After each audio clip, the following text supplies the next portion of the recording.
গত 9 বছর ধরে শুধু পালিয়েই বেড়াচ্ছি। পর্যন্ত দেব ও শুভশ্রী জুটির শেষ ছবি ধূমকেতু। 9 বছর আগে মুক্তি পাওয়ার কথা ছিল যে ছবির, অবশেষে আইনি জটিলতা কাটিয়ে 14ই আগস্ট প্রেক্ষাগৃহের আলো দেখতে চলেছে এই সিনেমা। মাঝে দীর্ঘ সময় পেরোলেও টলিউডের এই প্রাক্তন জুটিকে পর্দায় দেখার জন্য সিনেপ্রেমীদের উন্মাদনায় বিন্দুমাত্র ভাটা পড়েনি। আগামীতেও কি তাহলে পর্দায় একসঙ্গে পাওয়া যাবে দেব ও শুভশ্রীকে? বিগত 1.5 দশকে পরাণ যায় জলিয়ারে থেকে রোমিও চ্যালেঞ্জ, খোকাবাবু, খোকা 420-এর মতো একাধিক সুপারহিট সিনেমা উপহার দিয়েছে দেব শুভশ্রী জুটি।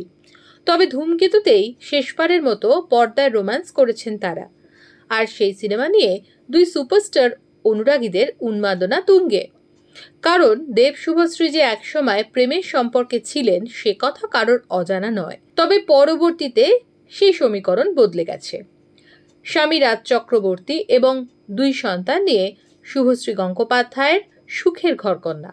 অন্যদিকে বর্তমানে রিয়েল 2 পরিসরেই দেব রুক্মিণী হিট।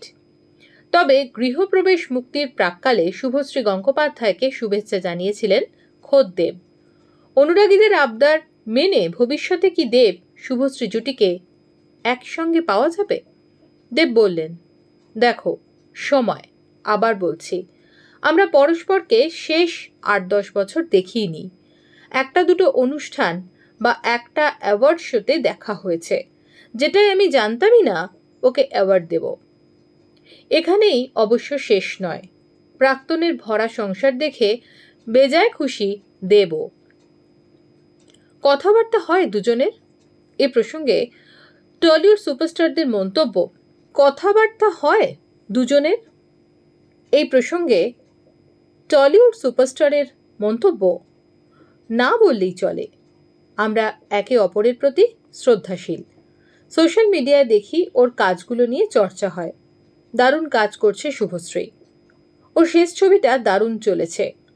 সংসার এবং কেরিয়ার দুটোই দারুণ ব্যালেন্স করছে, যেটা একজন মেয়ের জন্য সহজ নয়।